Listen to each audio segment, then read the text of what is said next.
Bike तो हर कोई साफ़ रख लेता है, लेकिन क्या आप अपना हेलमेट भी साफ़ करते हैं? लास्ट टाइम आपने अपना हेलमेट कब साफ़ किया था? साल पहले? 2 साल पहले? अरे भाई, 3 साल? ओह! कभी नहीं। क्या इसकी वजह ये है कि आपको हेलमेट डिसअसेंबल करना नहीं आता? डोंट वरी, इस वीडियो के बाद आप कोई भी हेलमेट ईज़िली खोल सकते हैं और उसको वॉश करके दोबारा वापस फिट कर सकते हैं और अपने न्यू हेलमेट वाली फ़ील वापस लेकर आ सकते हैं। जो हेलमेट मैं यूज़ कर रहा हूँ वो है LS2 ब्रेकर FF390, जो कि सैडली अब डिसकंटिन्यू हो गया है पाकिस्तान में, बट ऑलमोस्ट सब हेलमेट्स का मोस्टली प्रोसीजर सेम ही होता है except for some changes in internal locks. Almost सारे ही अच्छे हेलमेट्स का वाइज़र रिमूवेबल होता है, तो सबसे पहले उसको रिमूव कर लें। मैं इसलिए रिमूव नहीं कर रहा बिकॉज़ मेरे वाइज़र का रैचेट सिस्टम थोड़ा क्रैक हुआ हुआ है, जिसकी वजह से मैं वाइज़र बार बार नहीं उतारता, बट आप रिमूव करके भी ये प्रोसीजर कर सकते हैं। ये गोप्रो का माउंट उतारने के लिए हमें पहले नोज़ गार्ड रिमूव करना पड़ेगा, जो कि बड़ा इजीली पुल आउट करके निकल आता है, जस्ट लाइक टिच बटन्स। ये इसके होल्स अंदर बनी हुई जगह के साथ फिक्स हो जाते हैं और आप सिंपली इसको पुश करके वापस लगा सकते हैं।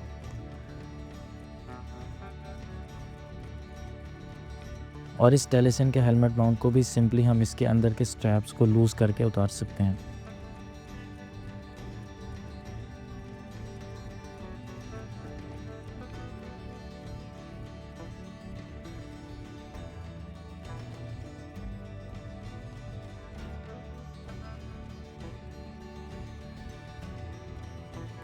अगला काम है नेक रोल रिमूव करना, जो कि शायद इस पूरे प्रोसेस में सबसे मुश्किल काम है। सबसे पहले तो आपने ये देखना है कि नेक रोल फ्रंट से कैसे अटैच्ड है हेलमेट के साथ। इस मॉडल के केस में इसके फ्रंट पे 2 नीडल टाइप पिन्स होती हैं, जो कि फ्रंट पे अंदर होल्स के अंदर जाती हैं, जस्ट लाइक अ नोकिया चार्जर। और रियर इस हेलमेट का गैस्केट की तरह विदाउट एनी मैकेनिज्म बस प्रेशर से अंदर टक्ड इन होता है। तो इसको ज़ोर लगा के पहले पीछे से इस लेयर में से निकालना है और फिर फ्रंट वाली 2 पिन्स को स्लाइड करके निकालना है। स्लाइड ज़रूर याद रखनी है, बिकॉज़ अगर आपने नेक रोल को सिर्फ पीछे वाली लेयर से निकाल के रिमूव कर दिया तो फ्रंट वाली पिन्स टूट सकती हैं या बेंड हो सकती हैं। So first remove the back side and slide out the front side. और इस तरह आपका नेक रोल इजीली रिमूव हो जाएगा। और ये मेरे गोप्रो के माइक की वायरिंग हुई हुई है, जिसकी डिटेल्स मैं अपनी नेक्स्ट वीडियो में बताऊंगा, जिसमें मैं अपने पूरे मोटो व्लॉगिंग सेटअप की डिटेल्स शेयर करूँ।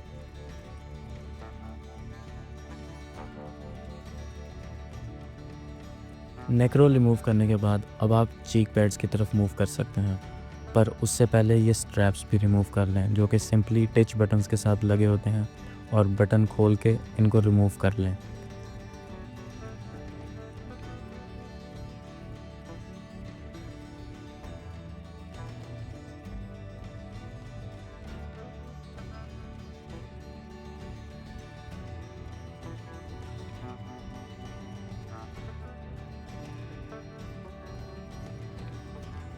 चीक पैड्स के लॉक की 2 टाइप्स होती हैं। Some are like touch buttons, simply उनको पुल आउट करके आप रिमूव कर सकते हैं, और कुछ होते हैं स्लाइडिंग लॉक्स।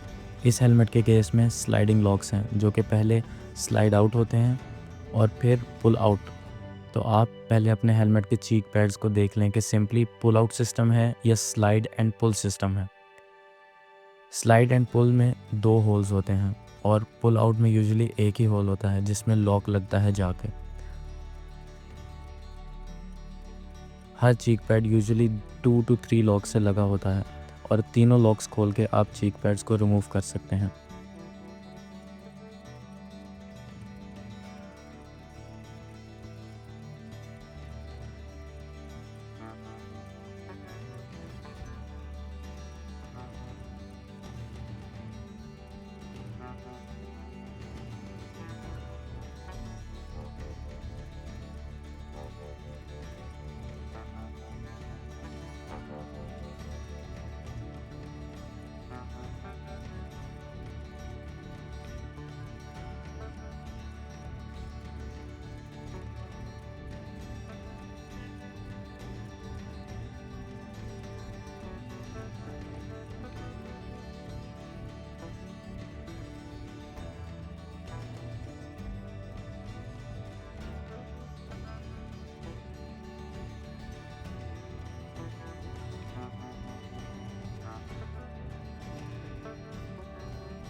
नेक्स्ट मेन चीज़ है ये फ्रंट लॉक्स, इनको भी पुल आउट ध्यान से करना है और इससे हेलमेट की बेस लाइनिंग बाहर आ जाएगी।